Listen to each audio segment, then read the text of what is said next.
Yes, sir. Real quick. Real quick. That's what I wanted to mention earlier that I forgot. Did you say that entire guitar is one solid piece of It wood? is one piece of wood, that's all. There's no neck joint, there's no fingerboard. It's So a it's all- giant piece of wood, chopped away everything that wasn't a guitar. Yes.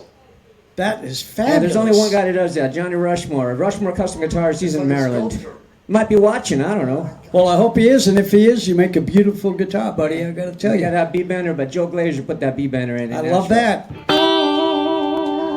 I do that all day, even when I'm not playing guitar.